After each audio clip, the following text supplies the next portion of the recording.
So, mag-start na ako ng recording, ano. So, general forecast models, okay lang. Kung anong behavior nyo sa klase, okay lang. Pero, yung recording, edi may background noise lang na tinatawag.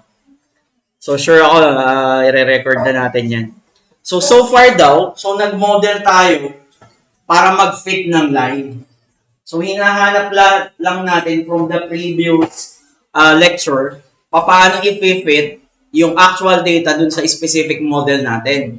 So ngayon, ang gagawin nating difference, kung kaya na nating i-fit yung actual data dun sa prediction model natin, ang assumption natin is pwede na nating i-predict yung kasunod na mga values. So, ibig sabihin, magfo-forecast na tayo, magpe-predict na tayo, ano. Yung una kong mga topic, tinuruan ko lang kayo, ano yung mga model na pwedeng gamitin para ma-fit mo yung line dun sa actual data. So, ulitin ko. Ang assumption, kapag kaya mong i-fit yung line dun sa actual data, yung prediction natin, yung model, is yun din yung magiging result in the future. Yun ang assumption natin, ano. Okay? So, ganito lang yung process. From elective 2 hanggang elective 3, pag nagmo-model ka, kahit anong klaseng data, ito lang yung process. Tatandaan nyo lang, ano. So, unang-una, base sa data, kailangan mong pumili ng model. So, ang gagawin natin for today is Holt-Winters lahat. Okay? Then, second step, napaka-crucial. Split mo yung data into training and testing set. Kung meron kang 100 days, pwedeng gagamit muna ako ng 70 days as training data.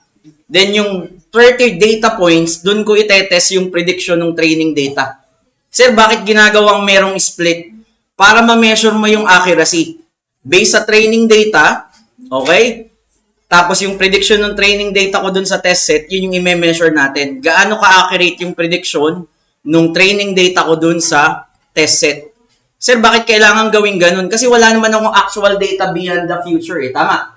Ang meron ako is yung data ko na nahawak ko. So, gagamit lang ako, halimbawa, 100 yung data points natin.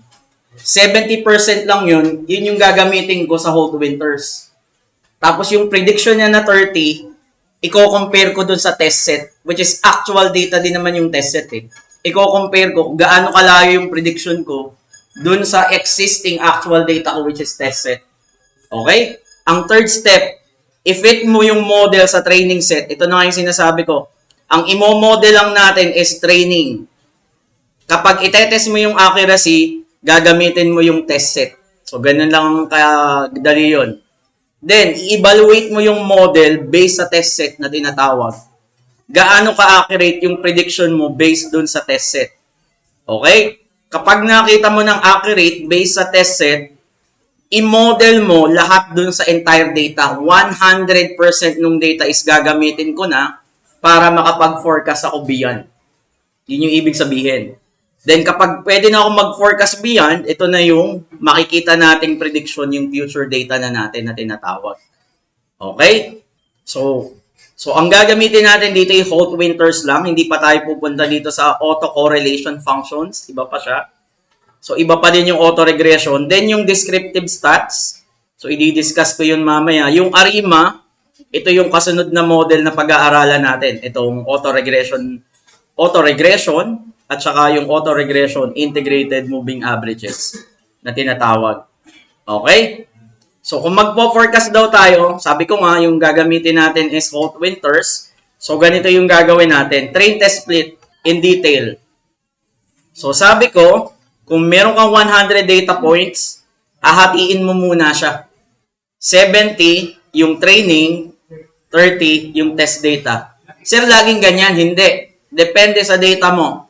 Pwedeng 75, 25. Call mo na yan. Pwedeng 80-20. Pwedeng 90, 10. Sir, ano yung magandang proportion? Hindi kami bumababa ng 70-30.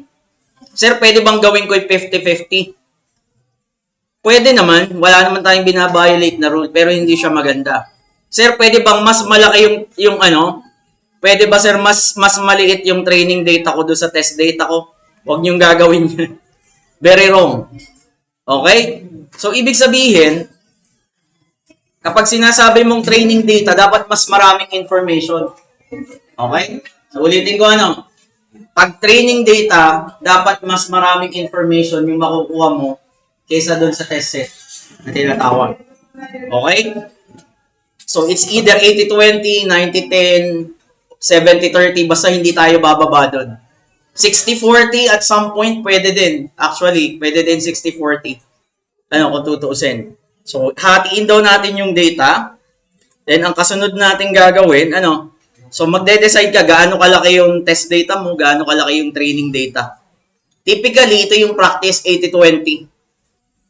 Pero sabi ko nga, yan ay call mo na as a data analyst, as a data scientist. Call mo na yan kung anong hatian.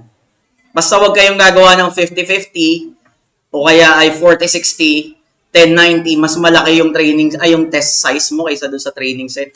So, hindi natin gagawin Tapos, in terms ng forecasting, ganito ibig sabihin nitong sinasabi. The test set should ideally be at least as large as the maximum forecast horizon. So, for example, ang training data ko ay 70 days. Tama.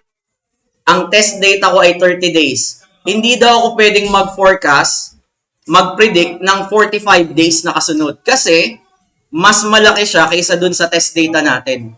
So, ano yung pwedeng prediction ko lang kung 30 lang yung data points ko? Pwedeng less than 30 lang. Sorry, baligtad. So, gagawin kong less than 30 lang. So, hindi ka daw pwedeng mag-predict beyond the maximum horizon ng test data. So, ulitin ko ang test data ko is 30%, ang ipipredict ko is 45%. So, hindi po pwede. Okay? At least lower than dito. Halimbawa, 30 days yung test data mo, ipipredict ko lang is 10 days from now. So, pwede kong sabihin ganyan. So, 10 days from now, based sa test data ko na 30, hindi dapat lalampas yung forecast horizon doon sa laki ng test data. So, yun lang yung ruling natin na tinatawag. Okay? So, ito yung sinasabi ko mula umpisa. Keep in mind that the longer forecast horizon, the more likely your prediction becomes less accurate. Okay? Mas accurate siya kapag 10 days lang, pero pag nag-forecast ka halimbawa ng 300 days, malamang ang mangyayari is magiging kang less accurate. Okay? So, mahirap mag-predict ng sobrang layo dun sa test data. So, tatandaan nyo, So, magpipredict lang ako next 3 years, next 3 weeks, next 3 months, so mga ganun lang, next 15 days, pero mahirap mag-predict ng next 1,000 years. Kasi hindi mo alam yung mangyayari for the next 1,000 years. So, habang humahaba daw yung forecast horizon mo, yung prediction mo ay nagiging less accurate.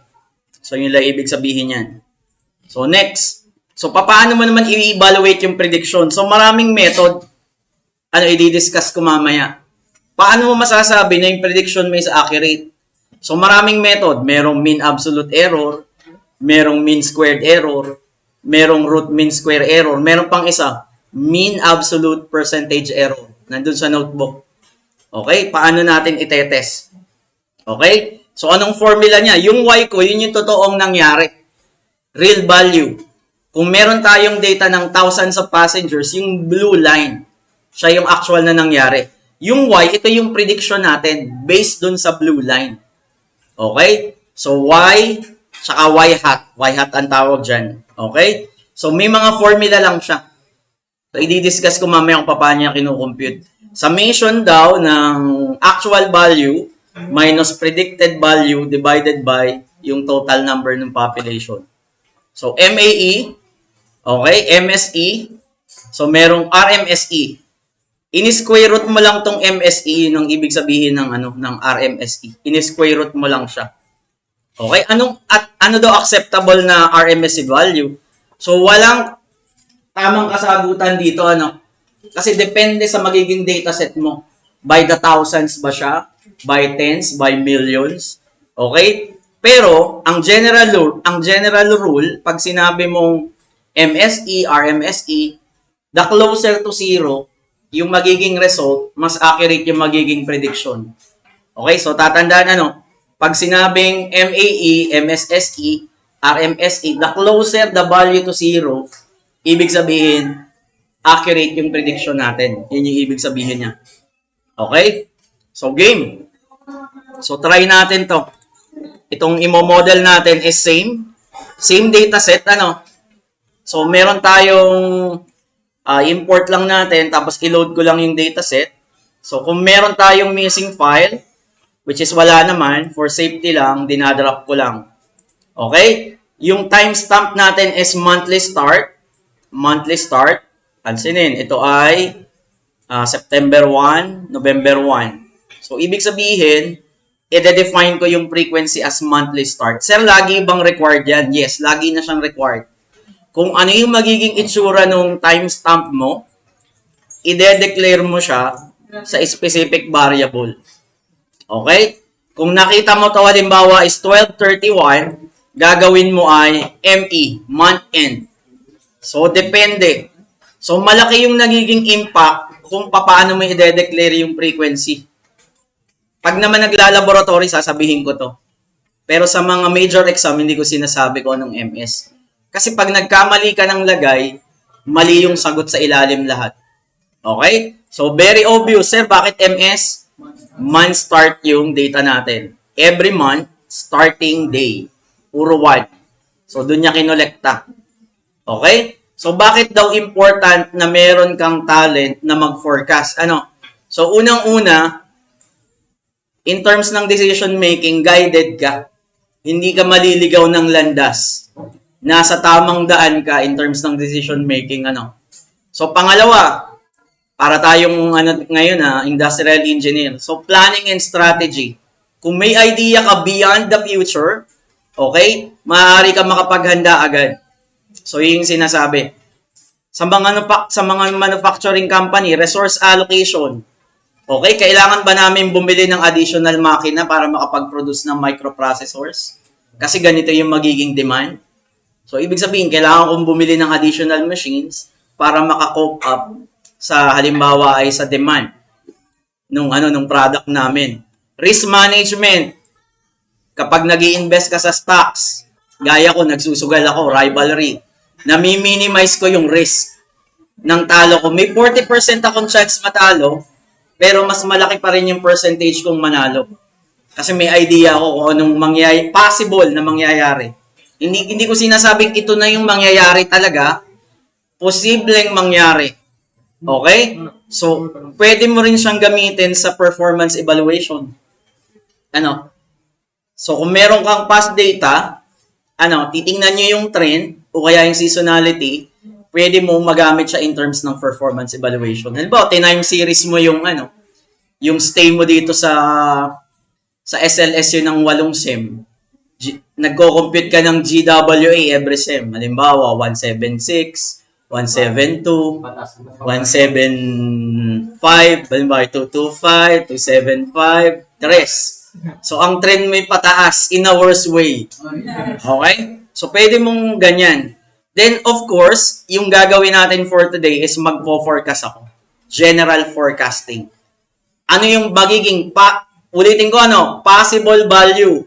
Hindi ko sinasabing ito yung mangyayaring totoo sa future. Possible value based sa calculation ng model natin. Okay? So, ito yung sinasabi ko kanina. Nasa notebook na din. Ito lang yung susundan yung step from elective 2 hanggang elective 3 na yan. Yaang 6 na yan. Sir, nasa exam ba yan? Enumerate, blah, blah, blah. Hindi. Hate ko yung mga ganyang exam. Madali kasing yan eh. Madaling dayain, lalo na pag kayo mag-check. Identification, blanco yung sagot, pinag-check yung classmate. Nag-magic, biglang may sagot lahat. Okay? So, hindi ko naman sinasabing kayo yon, pero ginawa ko na siya one time nung college ako. Ang subject niya ay Philippine Constitution. Ginawa namin, pinacheckan sa amin ng teacher namin. Pero wag nyo nang gagayahin.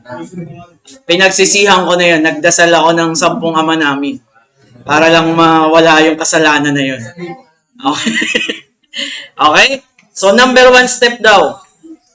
So, since ang alam nating forecasting pa lang is fall winters, so pansamantala, yun lang muna yung pipiliin ko.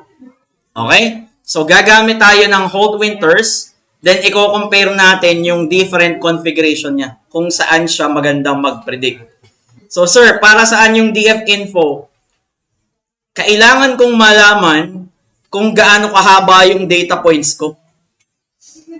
So, meron akong 144. So, remember, hindi ko siya gagamitin lahat from the start. So, kailangan kumuha ko from 144 ng training at saka ng test. Okay? So, anong pipiliin natin? So, nag-decide tayo, nagagamit tayo ng 75-25 split na tinatawag. Okay? So, 75-25 split. So, sir, paano mo nasabing 75% yan? So, mamaya ko i-execute ano. So, meron akong 144 times 0.75. So, meron akong 108 data points na kailangan. Tapos, meron akong halimbawa is, kahit hindi ko na actually computein yung, yung kasunod eh. So, 144 against 36. Tama ba? Okay? 144, ulitin ko 144, i-multiply ko siya ng 0.75, kailangan ko ng at least 108 data points. Gawin ko ng 109. Kasi yun yung nasa code eh. Hindi na naman siguro masama, malapit naman siya sa So kung meron kang 109, the rest, 144 minus 109, 35 yung magiging test data ko. Nagigets ba? Imo-model ko muna siya sa 109 data points. Hindi ko siya imo-model sa lahat. Okay? So, sir, ano yung code niyan? So, ito yung ibig sabihin mo, ang training data ko is from 0 hanggang 109. Remember, hindi kasama ang 109. Tama? From 0 to 108 is 109 data points. Okay? Remember, yung splicing natin, hindi kasama yung last. Then, ang gagawin mo sa test data, ang index location ko is from 109 onwards. The rest. Ibig sabihin yun yung magiging 25%. Okay? Kung gusto mo, makita mo yung training data. So, pwede nating i-type dito. Ito yung itsura ng training data para makita nyo lang. So, meron akong 109 rows. So, meron akong test data. Pinaghiwalay lang natin, So, ang test data ko is around, hindi ko alam, pero yun yung natitira. 35 yan. 109 plus 35 is equivalent to 144. So, meron na tayong hatian. Okay, number 2 step, may hatian na tayo. Then, gagamit ako ng exponential smoothing na tinatawag. Ang gagamitin ko muna is double. So, according dun sa lecture natin last time, meron akong variable na DES, exponential smoothing. Remember, hindi ko sinasabi ditong data frame, thousands of passengers. Bakit? Pag sinabi kong data frame, thousands of passengers, lahat ng data. Tama? So, hindi ganun yung gagawin natin ngayon. Magte-train muna tayo. So, ibig sabihin, training data ko lang ng thousands of passengers, then ang thread ko ay additive. Dineretso ko ng fit, hindi na ako nag-declare ng another variable. Diretsohan na. So, pwede yung diretso fit. Kung natatandaan nyo last time, meron tayong DSA fit, halimbawa, equals des.fit. The same lang. Dineretso ko lang. I-finit ko lang agad. Kasi hindi ko nagagamitin yung variable. Okay? Sir, ano yung naka-comment dyan? Kung gusto mong ilagay siya sa data frame, ganito yung gagawin natin. Hindi ko na siya ilalagay sa data frame. Kaya siya ay naka-comment lang. Hindi ko na siya ilalagay yung data frame. Ibig sabihin lang nito, yung makukuha mong values ng model is ilagay mo lang sa column DES ng DF. Hindi ko na siya i-execute. Okay? So, meron na akong fitted values. So, evaluate natin yung model based sa test data. Diba, meron akong 109 training data. Kailangan mag-predict ako ng 35 days. Yun yung test data ko. Tama? 35 days. So, sasabihin ko, test prediction ng aking DES, which is ang DES ko yung training dataset. Okay? magfo-forecast ako ng 35 days. Ibig sabihin, meron akong test set na 45 days. Ano yung magiging prediction nung double exponential smoothing na may additive trend? So, ito yung naging forecast niya. Then, ang gagawin mo lang kasunod is i-graph mo lang. I-graph mo yung training data ng 1,000 passengers, line graph, ang label niya is training data. Then, yung test data ko naman, thousands of passengers. So, test data din. Ang legend ko, halimbawa ay true. Tapos, yung result ng prediction mo na. Ano? So, plot that legend label DS prediction. So, ito yung prediction ng double exponential smoothing. Malayo. So, remember, tingnan nyo ito. Ito yung 109 data points hanggang kulay blue. Ito yung 35 data points. Yung orange, ito yung actual na nangyari. Yung green, ito yung prediction. So, kitang-kita mo dito na hindi magandang gumamit ng double exponential smoothing. Kita mo na agad eh. Malayong malayo siya. Ito yung totoong nangyari, yung orange. Yung blue, ito din yung totoong nangyari. Nag-predict tayo sa test set. So, ibig sabihin, bakit tayo nagpipredict sa test set? Ito lang kasi yung meron akong actual data na totoo. Wala kasi akong actual data beyond 144 data points. So dito, tinetesting ko muna.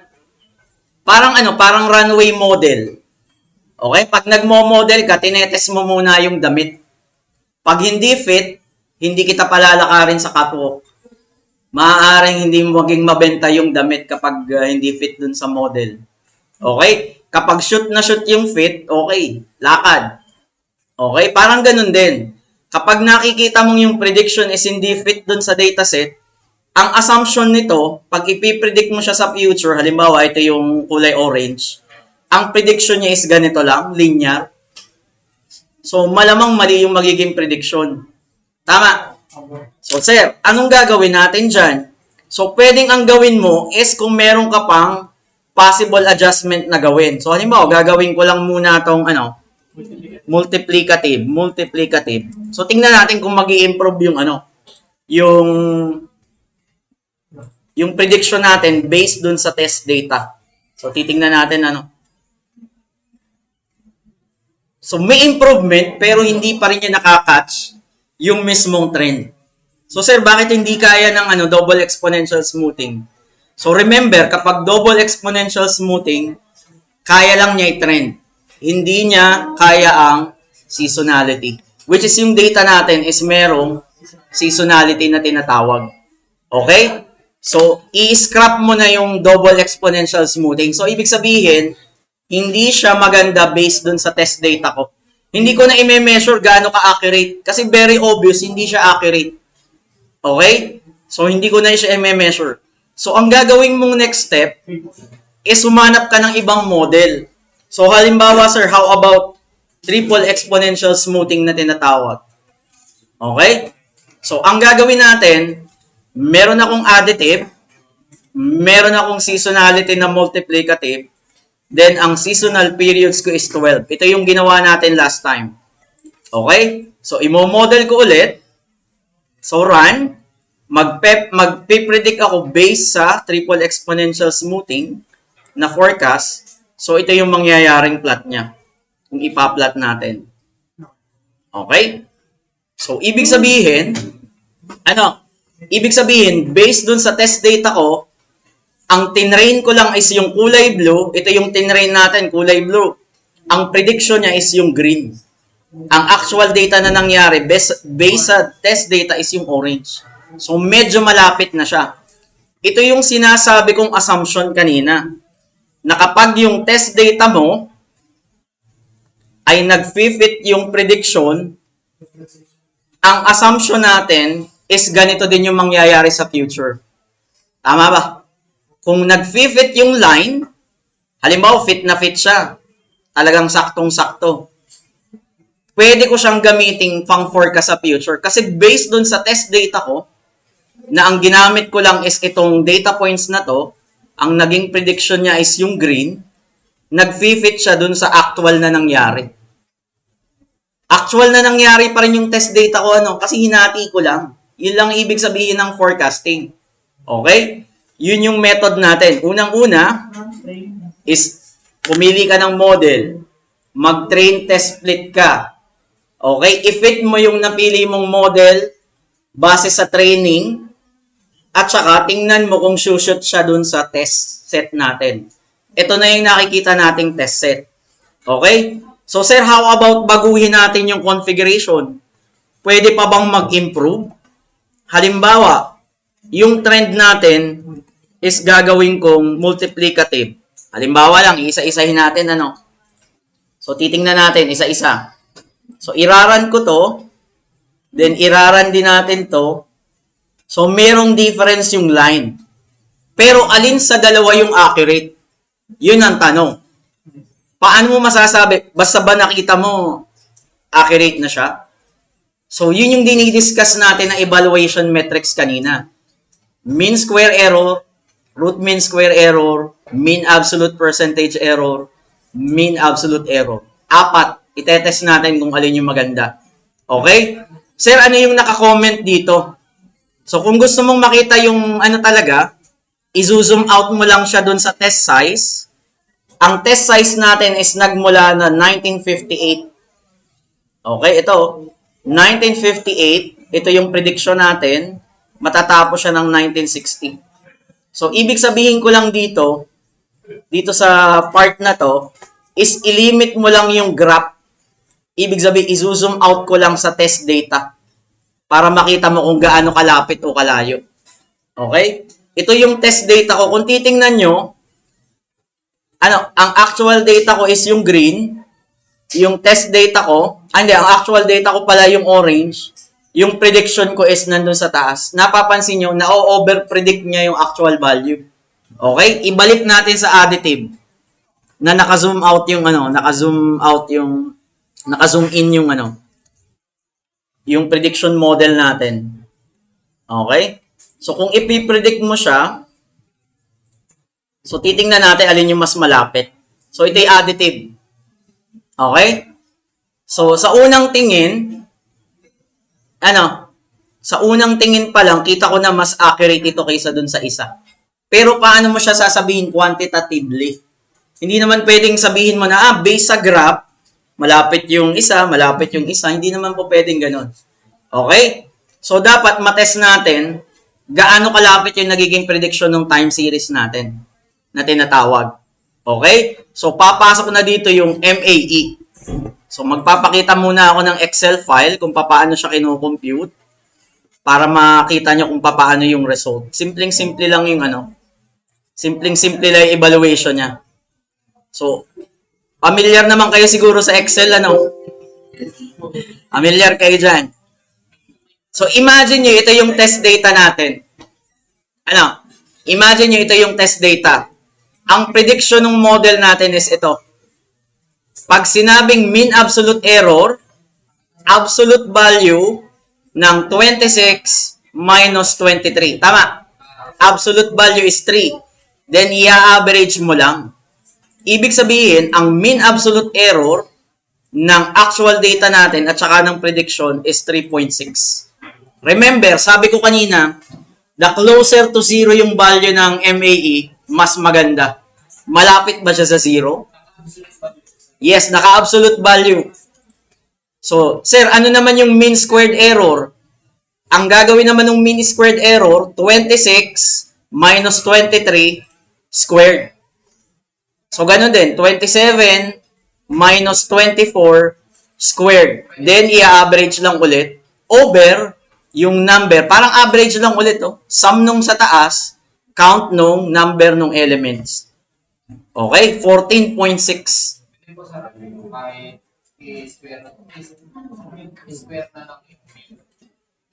Square na lang yung hindi. Ang formula niya isa-isa. Kailangan i-square mo siya individually, then at saka mo siya i-average. So, 14.6. Sir, ano naman yung RMSE? Ay di may result ka ng MSE. Square root lang ng 14.6. Square root lang nito. Kung mapapansin nyo, ay di square. So, sasabihin lang yan, square root nung average nung F3 hanggang F12. In-square root mo lang yung 14.6. So, di ako nagkakamali, square root ng 14.6. Yan. Ito yung magiging value. Square root nga lang eh. Pinaliit mo lang yung value. Then, ang madaling i-interpret is itong MAPE. Mean Absolute Percentage Error. Anong formula niya? B3, 26 minus 23, over nung actual na nangyari, which is B3. So, anong ibig sabihin ng 14.79 dito? So, ibig sabihin, ito yung average error. Kapag kinompare mo daw yung dalawa, may error rate ka na 14.79%. Ito yung madaling intindihin. Kasi ang basis nito is 100%. Kapag ang error mo yung 100%, hindi maganda yung model. Kasi lahat mali. Kasi every time, gaya nito, 26, 23, may error na agad akong tatlo. Tama ba? Halimbawa, 26, 29, may error na ulit akong tatlo. Pag gagawin mo tong halimbawa, kokopyahin mo mo yan para makita nyo lang. Ang magiging error niyan lahat is 0. Yan lang yung ibig ko sabihin. Halimbawa, ang test data mo 26, ang prediction mo 26. Kung meron kang 10 dataset, napaka-accurate nito. Kasi 0 error, 0 RMSE, 0 MSE, 0 MAE. Okay? Ang acceptable na error is syempre, mas less yung error. Halimbawa, 3% lang. Pag masyadong malaki, halimbawa 65%, hahanap ka pa ng ibang model. Sa amin, kapag ang error mo kasi is kalahati, medyo acceptable pa sa amin. So, wag lang papatak siguro mga 60%. Basta lumamang sa kalahati. Okay? So, yun lang yung ibig sabihin nung MSE, MAE. Nang? Ito, MSE. PowerPoint. So, yung PowerPoint niya, tingnan ko lang Saan nga ba? Wait lang. Ito. So, meron dyan. Parang summation lang siya ng square ng each element. Okay? 1 raised to... Ito. Hindi, yung nasa kanan. 1 raised to... by subject value. Ito ba? Nasa kanan. Ito. Yung 1 raised to... Hindi, parang mag-uumpisa ako initial ko sa isang value. To the n. Kala ko base. Hindi, kung ilan yung value mo, mag-initial ka sa 1, halimbawa 1 to 10, 1 to 35. Doon sa case natin, meron akong from 1 to 35. Parang summation lang. So, ganyan lang yung ginagawa ko. May initial value lang ako. Then, ang implementation yan, in terms nung Python natin, ito, hindi ko na i-explain to, So, ito yung mga explanation ng mean absolute error, kung ano yung ginagawa niya.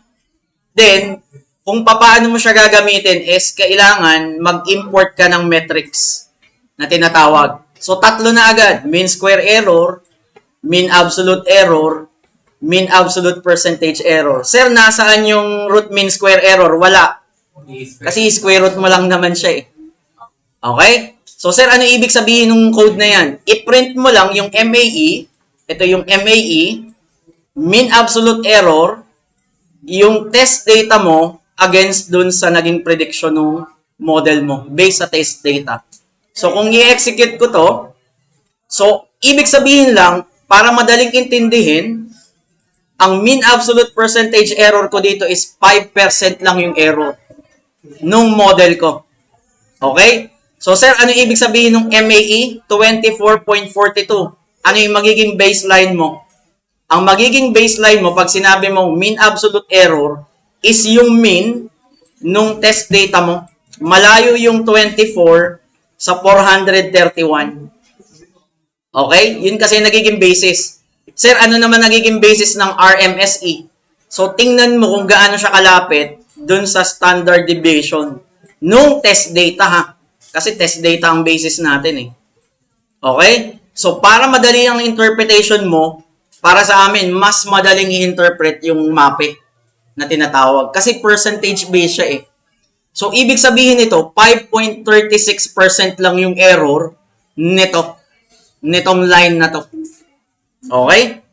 So, based dun sa evaluation natin, ang MAPE ko, sasabihin ko sa boss ko, magandang pang-predict yan, yung model na yan. Kasi meron lang akong error rate na 5.36. So, confident ako, meron pa akong natitirang 94% accuracy.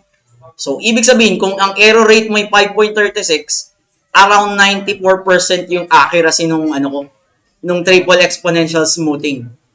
Okay, nagigets ba? Kaya tayo nagpe-predict muna sa test data para makita natin kung karapat-dapat bang gamitin yung model sa forecasting. Okay? So, sir, alam na natin na siya ay accurate in terms ng test data. Ano naman yung kasunod? Okay? So, tingnan natin to, 0.55. Para matest natin, para sabihin nyo hindi ako bias. So, ibabalik ko siya sa multiplicative, So, tingnan natin. Pag hindi to bababa ng 5%, is hindi ko siya gagamitin. So, multiplicative. Pwedeng gawin nyo dong additive din, pero sure ako multiplicative yung seasonality niya. Okay? So, tingnan lang natin. Isa-isahin ulit natin. So, ito yung plot ng multiplicative. So, nag-overperform siya. Na-overshoot niya yung prediction. So, tingnan natin kung ano yung magiging, ilang percent yung magiging error niya. So, kanina, 5.36. So, ibig sabihin, meron akong 10.75% na error. Okay? So, ang assumption natin, mas maganda yung additive model na trend. Yung seasonality ko is multiplicative. Meron akong seasonal prediction na 12. Okay? Kung alam mo na yung isang model na ganun, anong next step? Magfo-forecast na tayo sa future. Okay? So, anong ibig sabihin ng future? Ite-train mo na yung model sa lahat ng dataset. Pansinin nyo, itinetrain ko na siya sa data frame. Remember, hindi ko na gagawing train data. Hindi ko na gagawing train data, Ang gagawin ko, lahat ng dataset ko. Kasi confident ako na kapag tinrain ko siya sa buong dataset ko, isang assumption, based sa test data na prediction natin, is accurate yung model. So, ito na yung final model. Ito yung gagamitin kong model. Magfo-forecast tayo ng ilang days, hindi 36. Gusto nyo 36, pwede din naman. Okay? So, ibig sabihin, magfo-forecast tayo ng 36 months, 3 years. So, remember, ang last data natin, kung babalikan ko yung graph natin, nasan yung last data natin, is around 1961. Tingnan nga natin, 1960 lang pala. Okay? So, ipipredict natin 1961, 1962, 1963. So, yun yung ibig sabihin ng forecasting. Okay? Kung accurate na siya, tapos sasabihin ko lang dito, final forecast is equivalent dun sa final model. Ang final model natin is ito, mag-forecast ka ng 36 months beyond 1960. Then, igagraph mo lang siya. Ito yung original kong data. Remember, yung kulay blue. Actual data. Ipapakita ko yung legend. Final forecast. Ito yung result ng forecast for 36 months. Ipa-plot ko din. Then, ang plot natin is ito yung forecast natin for the next 3 years. Okay? So, ibig sabihin, ito yung existing data natin. Kanina, tinest natin, ito 35 lang. Ito ay 109. Ito ay train. Ito ay test. May prediction tayo kanina. So, ang assumption, kung accurate siya sa test data, magiging accurate siya sa future. Yun yung ibig sabihin ng forecasting na tinatawag. Okay? Kung tataya ka ng sugal, score. Ano magiging average score ng game ng ganyan? Kung may data ka ng time series analysis nila buong season, pwede mong i-predict kung anong possible maging score nila based sa trend ng data nila. Okay? So, yun yung ibig sabihin ng forecasting. So, again, titingnan ko natapos lang tayo ay sa 1960. Ito na yung 61, 62, tsaka 63. 36 months na forecast na tinatawag. So, ganyan yung gagawin nyo para mag-model ng time series.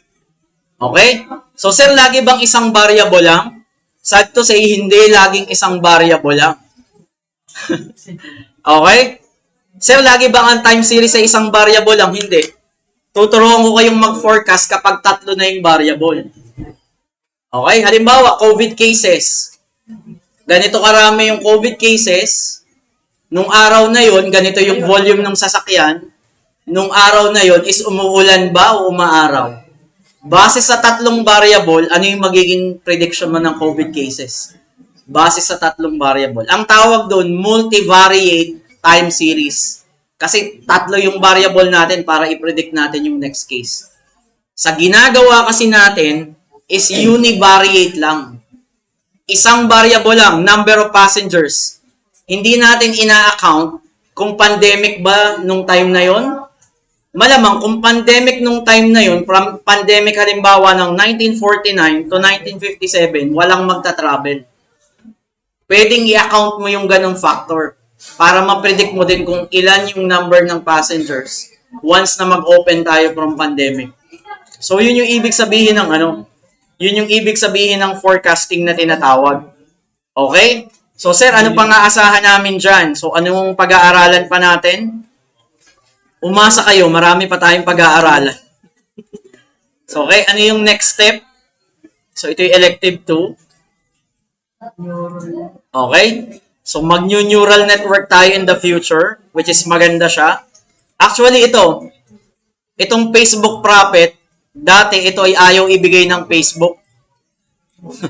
Merong ginawa yung Facebook na algorithm para mag-predict ng time series.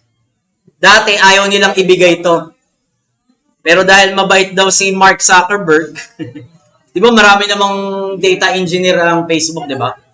Marami silang machine learning engineer. So matatalino, nasa kanila na yung matatalino sa buong mundo. So meron silang Facebook Prophet, So sa mga susunod, ito yung pag-aaralan natin. Okay?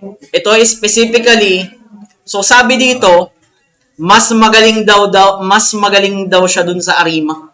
Which is para sa amin, ito na yung the best. Para sa amin, nung time namin, ito na yung the best.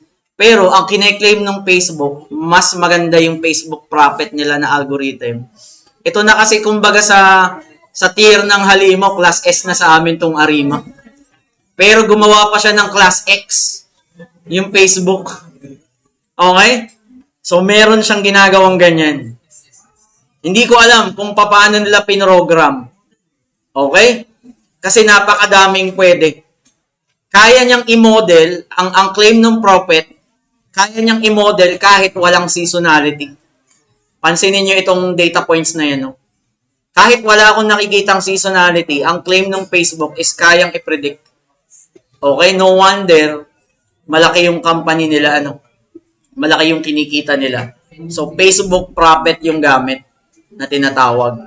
Okay? Kaso, hindi ito native sa Google Colab. Kailangan mag-install ka ng packages. Tuturuan ko din kayo paano mag-install ng packages na tinatawag. So, yung next topic din, kung papansinin nyo, is marami pa dyan. Okay? Marami pa tayong methods na pag-aaralan.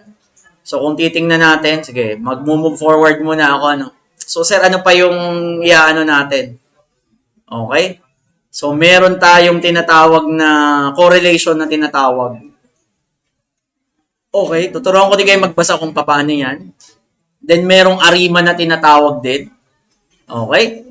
So, para sa amin, yung Arima is isa sa pinakamagandang model. Okay? Kung kaya ng triple exponential smoothing na mag-trend at saka mag-seasonal analysis, mas magandang gamitin yung Arima. Sa totoo lang. Okay? Para sa amin. So, pag hindi kasi ito nawawala sa history ng time series, kapag sinabi mong time series, ang papasok agad sa isip mo is Arima. Okay, hindi exponential smoothing. Sa totoo lang. So, pag sinabi mong time series, ARIMA agad yung naiisip. Kahit itanong nyo sa mga BS Math. Pag nagta-time series din kasi sila eh. Kaso ang ginagamit nila is hindi Python. Pinuprove nila yung equation, bakit ganun yung result. Baliktad. Baliktad ang ginagawa ng BS Math. So, tinatanong ko sila, ina-apply ba nila? Sir, hindi kami more on applied mathematics. Yung ginagawa kasi natin, applied mathematics. Ang ginagawa nila, pinuprove nila bakit yung p-value ng ARIMA is ganun yung equation. Parang mga theorem sila. Proof number 1, kapag ganito yung value, magre-reach siya ng convergence. Ganun ang ginagawa daw ng BS Math. More on theoretical. Okay? Which is yun yung ginagawa ng mga matatalinong tao, gaya ng na Albert Einstein. Okay? Gaya ni Leia. Okay? Pinuprove nila na yung space and time ay parang, hindi ko alam, paano yung relativity. Okay? Yung mga physicists kasi ganun ang gawa. Pinoprove nila yung relation ng time sa light, sa speed. Kaya bibilib ka talaga kay Albert Einstein. Kasi hindi birong ma-imagine yung mga ganong bagay. Kahit ako hindi ko ma-imagine yun eh. Nung time na yun, napaka-advanced ng isip niya. Okay? Which is na-prove niya. Okay? Na-prove niya na yung light is nagbe-bend based sa solar eclipse. Yun yung prove niya. Basahin niyo na lang yung history ni Einstein. Napakagaling talaga niya. Okay? Yung lolo ni Leia. Okay. So, yun. So, ganun lang lagi yung process, ano? So, kung re-reviewin natin, huwag nyo lang kakalimutan yung step. Mag-select ka ng model, mag-split ka ng data, sasabihin ko naman kung anong splitting. I-fit mo yung model sa training lang, i-evaluate mo yung model sa test set. Okay? Pag nag-fit na sa test set, i-remodel mo siya sa buong data set, doon ka na makakapag-forecast beyond. Huwag kang mag-forecast na ang fit nung data mo is gaya nito. Ito, sinasabi ko to. Huwag kang mag-forecast na ganito. Kasi, hindi niya nasusunod yung trend.